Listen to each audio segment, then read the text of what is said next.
இயேசு ஜீவிக்கிறார். சுவிசேஷ ஊழியம் வழங்கும் ஜீவ வார்த்தைகள். கிறிஸ்துவுக்குள் பிரியமானவர்களே, ஆண்டவர் இயேசு கிறிஸ்து நாமத்தில் உங்களை யாவரையும் அன்போடு வாழ்த்தி வரவேற்கிறோம். இயேசு ஜீவிக்கிறார் ஊழியத்தின் சார்பாக ஜீவ வார்த்தைகள் நிகழ்ச்சிக்கு வந்திருக்கும் உங்களை கர்த்தர் ஆசீர்வதிப்பாராக. ஒவ்வொரு வாரமும் இதே நேரத்தில் இந்த வார்த்தைகளை கேளுங்கள், அநேகரை கேட்க செய்யுங்கள். ஊழியங்களை பயன்படுத்த விரும்பினாலும், எங்களுடைய வெளியீடுகள் தேவையானாலும் எங்களோடு தொடர்பு கொள்ளுங்கள். எங்களுடைய செய்தி பாடல்களை நீங்கள் விரும்பிடலானால் யூடியூப்பில் ஜான் எம் ஜெயராஜ் என்று நீங்கள் டைப் செய்யவில்லைனா அதில் நீங்கள் பார்க்கலாம். கர்த்தர் நம்மை ஆசீர்வதிப்பாராக. இந்த நாளிலும் தேவன் நமக்கு தருகிற வார்த்தையை நான் வாசிக்கிறேன், ஜெபத்துடன் கேளுங்கள். எரேமியாவின் புஸ்தகம் 13ஆம் அதிகாரம் 27ஆம் வசனத்தினுடைய கடைசி பகுதி. எருசலேமே, நீ சுத்திகரிக்கப்பட மாட்டாயா? இது இன்னும் எத்தனை காலத்துக்கு பின் நடக்கும்? எருசலேமை குறித்து தேவன் எதிர்பார்க்கிற ஒரு பரிசுத்தமான வாழ்க்கை, தேவன் எதிர்பார்க்கிற ஒரு பரிசுத்தமான அனுபவங்கள் இல்லாத ஒரு நிலையில் எருசலேம் இருக்கிறது. அந்த எருசலேம் என்று சொல்லும் பொழுது மத்தேயு 5ஆம் அதிகாரம் 35ஆம் வசனத்தில் அது மகாராஜாவின் நகரம் என்று சொல்லப்பட்டிருக்கிறது. அதே சமயம் ஏசாயா 40ஆம் அதிகாரம் 9ஆம் வசனத்தை வாசிக்கும் போது எருசலேம் என்னும் சுவிசேஷகியே என்று எழுதப்பட்டிருக்கிறது. அதுவண்ணமாக ஏசாயா 30ஆம் அதிகாரம் 19ஆம் வசனத்தில் சியோனை சேர்ந்த ஜனங்கள் எருசலேமில் வாசம் பண்ணுவார்கள் என்று சொல்லப்பட்டிருக்கிறது. அப்படினால எருசலேமே என்று சொல்கிறார் என்றால் சியோனை சேர்ந்த ஜனங்கள், சுவிசேஷகன் அல்லது சுவிசேஷகி, கர்த்தருடைய வார்த்தையை அறிந்த, கர்த்தருக்காக தங்களை அர்ப்பணித்திருக்கிற, தேவனுடைய ஆசீர்வாதத்தை எதிர்பார்க்கிற, தேவனுடைய ஆசீர்வாதத்தை மற்றவர்களுக்கு கொடுக்கக்கூடிய நிலையில் இருக்கிற எருசலேம் என்கிற கர்த்தருடைய பிள்ளை குறித்து தான் தேவன் சொல்கிறார், நீ சுத்திகரிக்கப்பட மாட்டாயா? ஒருவேளை அவங்க தான் பார்வைக்கு சுத்தமாக இருக்கலாம், நீங்களும் உங்கள் பார்வைக்கு சுத்தமாக இருக்கலாம், செம்மையாக இருக்கலாம். ஆனால் ஆண்டவருக்கு எதிர்பார்க்கிற அந்த சுத்தம் இல்லாததுனால, ஆண்டவர் எதிர்பார்க்கிற பரிசுத்த வாழ்க்கை இல்லாததுனால ஆண்டவர் கேட்குறார், நீ சுத்திகரிக்கப்பட மாட்டாயா? இது இன்னும் எத்தனை காலத்துக்கு பின் நடக்கும்? அந்த அதிகாரத்தை நீங்கள் வீட்டில் அமையலால் வாசித்து பாருங்கள். அநேக காரியங்களை கர்த்தர் சொல்லிக்கொண்டே வருகிறதை வேதாமத்திலிருந்து நம்ம பார்க்க முடியும். இந்த எருசலேம் குறித்து ஏன் ஆண்டவர் விதமாய் சொல்லுகிறார் என்பதை ஒரு சில வசனங்களை நம்ம வாசிக்க போகிறோம். எரேமியா 4ஆவது அதிகாரம் 14ஆவது வசனத்தை நீங்கள் வாசிப்பீங்கன்னா அதில் சொல்லப்பட்டிருக்கிறது, எருசலேமே, நீ ரட்சிக்கப்படும்படிக்கு உன் இருதயத்தை பொல்லாப்பற கழுவு. நீ ரட்சிக்கப்படும்படி, நீ எனக்கு சொந்தமாகும்படி உன் இருதயத்தை பொல்லாப்பற கழுவு. பொல்லாப்பு முற்றிலும் நீங்கி போகும்படி கழுவு. எந்த மட்டும் அக்கிரம நினைவுகள் உன் உள்ளத்தில் தங்கும். மன்னிக்க முடியல, மறக்க முடியல, விட்டு கொடுக்க முடியல, இப்படிப்பட்ட அக்கிரம நினைவுகள் உனக்குள்ளே இருக்கிறது என்றால், உங்களுக்குள்ளே இருக்கிறது என்றால், நீங்கள் தேவன் எதிர்பார்க்கிற அந்த பரிசுத்தமான வாழ்க்கைக்கு இன்னும் வரவில்லை, சுத்திகரிப்பின் வாழ்க்கைக்கு இன்னும் வரவில்லை, நீங்கள் சுத்திகரிக்கவே படவில்லை. அப்படி சொல்லப்படலை. பொல்லாப்பு அற கழுவு முற்றிலும் நீங்கும்படி நீ கழுவப்பட வேண்டும் என்பதை தான் தேவனுடைய வார்த்தை சொல்வதை நாம் அதில் பார்க்கிறோம்.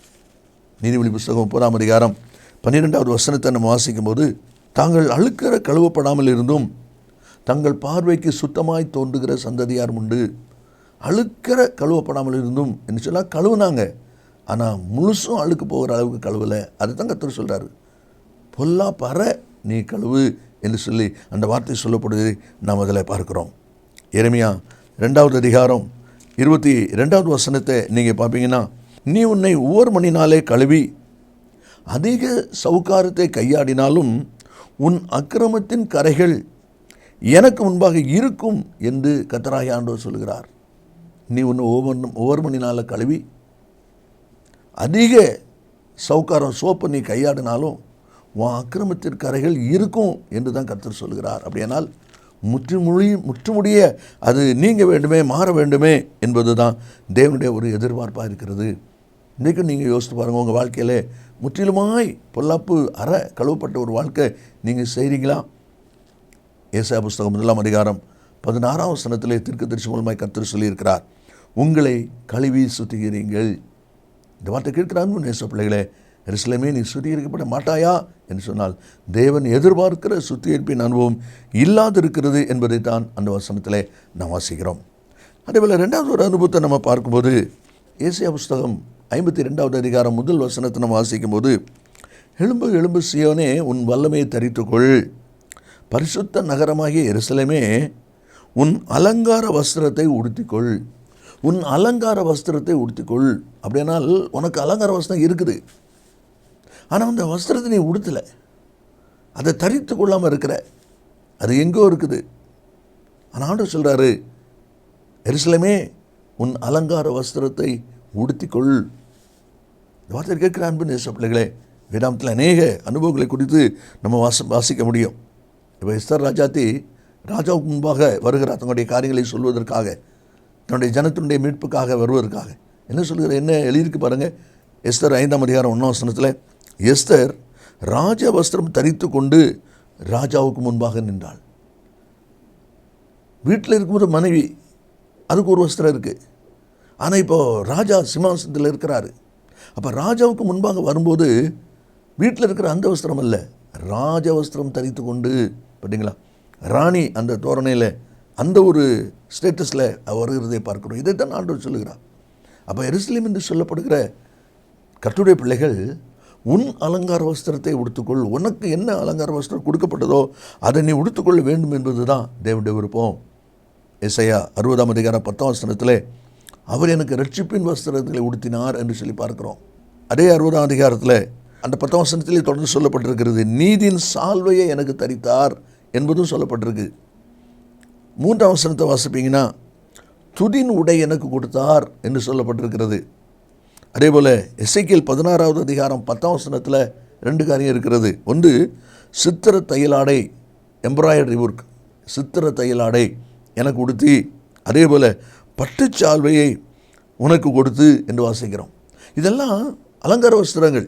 இப்போ நம்ம பட்டு சேலை கொடுக்குறோம், கோட் போடுறோம் அப்படின்னா, வீட்டில் இருக்கும்போது கடைக்கு போகும்போதெல்லாம் போட மாட்டோம். கல்யாண வீட்டுக்கு போகிறோம், ஒரு பால் காப்பி வீட்டுக்கு போகிறோம், அல்லது ஒரு ஃபங்க்ஷனில் கலந்து கொள்ள போகிறோம், அப்போ தான் உடனே கோட் சூட் மாட்டுவோம் இல்லையா. அப்போ அந்த இடத்துக்கு தகுந்தாப்பில் அது அலங்கார வஸ்திரம். அதை தான் கர்த்தர் கேட்குறாரு, உன்னுடைய அலங்கார வஸ்திரத்தை எங்கே, நீ அலங்கார வஸ்திரத்தை நீ உடுத்திக்கொள் என்று சொல்லி ஆண்டுடைய வார்த்தை சொல்வதை நாம் அதில் பார்க்கிறோம். தேவனுடைய அலங்கார வஸ்திரத்தை பெற்றுக்கொண்ட ஆண்டுடைய பிள்ளைகள் அந்த அலங்கார வஸ்திரத்தை உடுத்துக்கொள்கிற விஷயத்தில் நாம் எவ்விதமாக இருக்கிறோம் என்பதை யோசித்து பாருங்கள். என்றால் தேவன் நமக்கு தந்திருக்கிற அந்த வஸ்திரத்தின் அனுபவம் எல்லாமே நாம் அதை பயன்படுத்தி கொள்வதற்காக என்பதை மறந்து போகக்கூடாது. இனி 3வது ஒரு அனுபவத்தை நம்ம வாசிக்கிறோம். எரேமியா 2ஆவது அதிகாரம் 2ஆவது வசனத்தில் சொல்லப்பட்டிருக்கிறது, நீ என்னை பின்பற்றி வந்த உன் இளவயதின் பக்தியையும் நீ வாழ்க்கைப்பட்ட போது உனக்கு இருந்த நேசத்தையும் நினைத்திருக்கிறேன். நல்ல கவனிங்க, எருசலேமே நீ என்னை பின்பற்றி வந்த உன் இளவயதின் பக்தி, ஆரம்ப நாட்களில் ரசிக்கப்பட்ட மீட்கப்பட்ட ஆண்டவருக்கு ஒப்பு கொடுத்த நாட்களில் கர்த்தருக்காக அதை செய்யணும், இதை செய்யணும், அங்கே ஓடணும், இங்கே ஓடணும், அப்படி துடிச்சுக்கிட்டு நான் அர்த்தம். ஆனால் இப்போது நம்ம இதெல்லாம் ஏதோ செய்துட்டு இருக்கிறோம். ஆனால் ஆண்டவர் கேட்குறாரு, உன் இளவயதின் பக்தி, நீ வாழ்க்கைப்பட்ட போது உனக்கு இருந்த நேசத்தை நான் எதிர்பார்க்குறேன். அப்போது என்ன கர்த்தர் சொல்லுகிறார், உன் இளவயதின் பக்தி உன்னிடத்தில் இப்போ இல்லை. நீ வாழ்க்கைப்பட்ட போது என்னை எவ்வளோ நேசித்தாயோ, எனக்காக எவ்வளோ செயல்பட்டாயோ, எவ்வளோ தியாகம் பண்ணினாயோ, இன்றைக்கு அது இல்லை. அதனால தான் கர்த்தர் கேட்குறாரு, நீ திரும்ப மாட்டாயா, இது இன்னும் எத்தனை காலத்துக்கு பின் நடக்கும் என்று சொல்லி கர்த்தர் கேட்புடைய ரகசியம் அதுதான். யோசித்து பாருங்கள், தேவனுடைய பிள்ளைகளை நாமும் இளவயதின் பக்தி, அந்த ஆரம்ப நாட்களின் காரியங்கள் இன்றைக்கி எவ்விதமாக இருக்கிறோம். அதில் தான் சபைக்கு எழுதும்போது வெளிப்படுத்தல, சபைகளுக்கு 7 சபைகளை குறித்து சொல்லும் பொழுது 2ஆவது அதிகாரத்தில் 4ஆம் வசனத்தில், நீ ஆதியில் கொண்டிருந்த அன்பை விட்டாய் என்று உண்மையில் எனக்கு குறை உண்டு. ஆதியில் நீ கொண்டிருந்த அன்பு இன்றைக்கி இல்லை, அது ஆதி அன்பு இல்லை. இன்றைக்கி வார்த்தை கேட்டுக்கொண்டிருக்கிற அன்பு நேச பிள்ளைகளே, ஒரு நாளிலே நீங்கள் ஜெபித்த ஜெபம் இன்றைக்கி இருக்குதா? ஆண்டுடைய சமத்தில் உபவாசத்தோடு காத்திருந்தீங்களே, கர்த்தருடைய சத்தம் கேட்டீங்களே, ஆண்டுடைய சித்தம் செய்வதில் தீவிரமாக இருந்தீங்களே, இன்றைக்கி எவ்விதமாக இருக்கிறீங்க? இன்றைக்கி அந்த காரியத்தை செய்வது எவ்விதமாக இருக்கிறீங்க? ஒருவேளை நீங்கள் சில சமயத்தில் சொல்லலாம், என் சரீரம் இப்போ பலவீனப்பட்டு போச்சுது, முந்தி மாதிரி என்னால் முடியலை என்று சொல்லி. ஆனால் யோசித்து பாருங்கள், உங்கள் சரீரம் பலவீனப்பட்டிருக்கிறது சொல்லி கர்த்தருக்கு தெரியும். உங்கள் மூலம் செய்யணும் அப்படின்னு திட்டமிட்டிருக்கிற காரியத்தை செய்வதற்கு நீங்கள் ஆயத்தமாக இருந்தீங்கன்னா உங்களை பலப்படுத்துறதுக்கு அவர் ஆயத்தமாக இருக்கிறார். ஆமென். அவனுடைய வாழ்க்கையில் தேவனுடைய ஆசீர்வாதம் பெற்றுக்கொள்வதற்கு அவன் சரீரம் பலவீனமானது என்பதை அறிந்தாலும் அதை அவன் எண்ணாதிருந்தான் என்று சொல்லப்பட்டிருக்கு. அதே போல் பலவீனத்தை நீங்கள் நினைக்காம ஆண்டுடைய கருத்தில் அர்ப்பணிங்க, கர்த்தர் பரிகாரங்களை செய்வார். அதான் அந்த வசனத்தில் சொல்லப்பட்டிருக்கிறதை நாம் பார்க்கிறோம். ஆதியில் இந்த அன்பு இன்றைக்கு இல்லையே என்று சொல்லி கேட்கும்போது நீங்கள் என்ன பதில் சொல்ல ஆயத்தமாக இருக்கீங்க? எரேமியா புஸ்தகம் 15வது அதிகாரத்தில் 5-6 வசனத்தை நீங்கள் வாசிப்பீங்கன்னா அதில் சொல்லப்பட்டிருக்கிற ஒரு வார்த்தை, நீ என்னை விட்டு பின்வாங்கி போனாய், ஆதி அன்பு உனக்கு இல்லை, வாழ்க்கப்பட்ட போது நேசத்தான் எதிர்பார்க்கிறேன் இல்லை, காரணம் என்ன, நீ என்னை விட்டு பின்வாங்கி போனாய் என்று சொல்கிறார். இந்த வார்த்தைகளுக்கு இருக்கிற அன்பு நேச பிள்ளைகளே, நீங்களும் இன்றைக்கி தேவனோடு உள்ள உறவில், தேவனோடு உள்ள ஐக்கியத்தில், தேவனுக்காக செயல்படுகிற காரியத்தில் நீங்கள் இன்றைக்கி முன்னேறுகிற நிலையில் இருக்கீங்களா அல்லது பின்வாங்கின நிலைமையில் இருக்கீங்களா என்பதை யோசிச்சுட்டு பாருங்கள். ஆண்டவர் தான் சொல்கிறாரு, நீ என்னை விட்டு பின்வாங்கி போனாய் என்று சொல்லப்பட்டிருக்குது. நம்ம பின்வாங்கி இருக்கிறோம் இல்லைங்கிறது எப்படி தெரியும்? ஆதி அன்பிலிருந்து குறைஞ்சிருக்கிறோம் என்பது எப்படி தெரியும்? அப்படிங்கிற ஒருவேளை உங்களுக்கு ஒரு கேள்வியாக இருக்கலாம். எபிரேயர் 10வது அதிகாரம் 32வது வசனத்தில் சொல்லப்பட்டிருக்கிறது, நீங்கள் பிரகாசமாக்கப்பட்டிருந்த அந்த நாட்களிலே உபத்திரவங்களாகிய மிகுந்த போராட்டத்தை சகித்தீர்களே. மிகுந்த போராட்டத்தை சகிக்க முடிஞ்சுது. எப்போ? பிரகாசம் இருந்ததுனால. ஆனால் இன்றைக்கி சகிக்க முடியுதா? சின்ன சின்ன காரியங்களை பொறுத்து போக முடியுதா? சகிக்க முடியல, பொறுக்க முடியல, தாங்கிக் கொள்ள முடியல அப்படி சொல்கிறீங்கன்னா ஏன்னே தெரியல அப்படி சொல்லாதீங்க. பிரகாசம் குறைஞ்சிருக்கு, தேவனோடு உள்ள ஐக்கியம் குறைஞ்சிருக்கு, தேவனோடு உள்ள நெருக்கம் குறைஞ்சிருக்கு. அதனால தான் பிரகாசம் குறைஞ்சிருக்குது. அந்த பிரகாசம் குறைஞ்சதுனால இன்றைக்கி சகிக்க முடியல, அதை பொறுத்து போக முடியல. அதுதான் தேவனுடைய வார்த்தையின் உண்மை. அதனால தான் ஆண்டவர் கேட்குறாரு, எருசலேமே நீ திரும்ப மாட்டியா, நீ சுத்திகரிக்கப்பட மாட்டியா, இதுங்க எத்தனை காலத்துக்கு பின் நடக்கும் என்று சொல்லி அந்த வார்த்தையில் சொல்லப்பட்டிருக்கிறதை பார்க்கிறோம். கலாத்தியர் 4ம் அதிகாரம் 15வது வசனத்தை வாசிப்பீங்கன்னா, நீங்கள் கொண்டிருந்த ஆனந்த பாக்கியம் எங்கே கேட்குறாரு. நீங்கள் கொண்டிருந்த ஆனந்த பாக்கியம் எங்கே? இன்றைக்கி இல்லையே. ஏன்? அந்த ஆனந்த பாக்கியம் இருக்கும்போது நீங்கள் எப்படி இருந்தீங்க? உங்கள் கண்களை பிடுங்கி எனக்கு கொடுங்கள் என்று சொன்னாலும் கொடுப்பதற்கு ஆயத்தமாக இருந்தீங்க. அப்படியெல்லாம் எதை வேணாலும் கர்த்தருக்கு நான் செய்யலாம், கர்த்தருக்காக எதை கொடுப்பதற்கு நான் ஆயத்தம் என்று சொல்லி அவ்வளோ ஒரு தீர்க்கமாக இருந்தீங்க. காரணம் ஆனந்த பாக்கியம். தேவன் கொடுத்த அந்த மகிழ்ச்சி சந்தோஷத்தினால எதையும் கர்த்தருக்கு செய்ய அர்ப்பணிச்சிருந்தீங்க, ஆயத்தமாக இருந்தீங்க. ஆனால் இன்றைக்கு எல்லாத்துக்கும் ஒரு வரமுறை போட்டு வச்சுருக்கிறோம், எல்லாமே ஒரு லிமிட்டில் வச்சுருக்கிறோம். அதனால தான் ஆண்டவர் கேட்குறாரு. அந்த வசனத்தில் தான் அது சொல்லப்பட்டிருக்கிறது. அதே கலாத்தியர் 5ம் அதிகாரம் 7ம் வசனத்தை வாசிப்பீங்கன்னா, நீங்கள் நன்றாய் ஓடினீர்களே, சத்தியத்திற்கு கீழ்ப்படியாமற் போக உங்களுக்கு தடை செய்தவர் யார்? நீங்கள் நன்றாய் ஓடினீர்களே, அப்போ சத்தியத்துக்கு கீழ்ப்படிஞ்சீங்களே, சத்தியத்துக்கு கீழ்ப்படிய உங்களுக்கு முடிஞ்சுதே. ஆனால் இன்றைக்கி ஏன் சத்தியத்துக்கு கீழ்ப்படிய முடியலை? ஓட்டம் சரியில்லையே. ஏன்? திருந்த மாட்டிங்களா? மீண்டும் சரியாக வர மாட்டிங்களா? இது நீ எத்தனை காலத்துக்கு பின் நடக்கும்? அதை தான் ஆண்டவர் நம்மிடத்தில் கேட்டுக்கொண்டிருக்கிறார். இந்த வார்த்தையில் கேட்கிற அன்பு நேச பிள்ளைகளே, உங்களுடைய வாழ்க்கையில் சற்று யோசித்து பாருங்கள், எவ்விதமாக இந்த காரியத்தை நாம் செய்து கொண்டிருக்கிறோம். கடைசியாக ஒரு காரியத்தை வாசித்து நாம் ஜெபிக்க போகிறோம். மத்தேயு சுவிசேஷம் 23வது அதிகாரம் 37வது வசனத்தில் நான் வாசிக்கும் போது ஆண்டவர் சொல்கிறார், எருசலேமே எருசலேமே, தீர்க்கதரிசிகளை கொலை செய்து உன்னிடத்தில் அனுப்பப்பட்டவர்களை கல்லறிகளே. நல்ல கவனிங்க, கோழி தன் குஞ்சுகளை தன் சிறகுகளின் கீழே கூட்டி சேர்த்து கொள்ளும் வண்ணமாக நான் எத்தனை தரமோ உன் பிள்ளைகளை கூட்டி சேர்த்து கொள்ள மனதாக இருந்தேன், உங்களுக்கோ மனதெல்லாம் போயிட்டு. கோழி தன்னுடைய குஞ்சுகளை ரெக்கையில் சேர்த்துக்கொள்கிற மாதிரி நான் எத்தனையோ தடவை உன்னையும் உன் பிள்ளைகளையும் சேர்த்துக்கொள்ள மனதாக இருந்தேன். ஆனால் உனக்கு மனம் எல்லாம் போயிட்டு. இன்றைக்கி நம்ம எவ்விதமாக இருக்கிறோம். எனக்கு நன்மை கிடைக்கல, ஆசீர்வாதத்தை பெற்றுக்கொள்ள முடியல. ஒரு நாளில் கர்த்தர் எப்படியெல்லாம் செய்தார், ஏன் இப்போ செய்யலை, ஏன் ஆண்டவர் என்ன மறந்துட்டார் அப்படி சொல்கிறீங்க. இல்லை, உனக்கு மனது இல்லாமல் போயிட்டு. அதனால தான் உன்னுடைய வாழ்க்கையில் நஷ்டம், அதனால தான் காரணம் இல்லாத காயம் என்று சொல்லி தான் ஆண்டோடைய வார்த்தை சொல்வதை பார்க்கிறோம். எரேமியா புஸ்தகம் 8வது அதிகாரம் 5வது வசனத்தை நம்ம வாசிக்கும் போது, எருசலேமர் ஆகிய இந்த ஜனம் என்றைக்கும் வழி தப்பி போகிறது என்ன? எருசலேமர் ஆகிய இந்த மக்கள் என்றைக்கும் வழி தப்பி போகிறது என்ன? கபடத்தை உறுதியாய் பிடித்திருக்கிறார்கள், திரும்ப மாட்டோம் என்கிறார்கள். பாருங்கள், எருசலேம் திரும்ப மாட்டோம் என்கிறார்களாம். அப்போ இப்படி வைராக்கியமாக எதிர்த்து நிற்கிறது போல நின்றால் எப்படி காரியங்களை நாம் பெற்றுக்கொள்ள முடியும்? அதனால தான் ஏசாயா 1ம் அதிகாரம் 5ம் வசனத்தில், நீங்கள் ஏன் அடிக்கப்பட வேண்டும், அதிகமாய் விலகி போகிறீர்களே.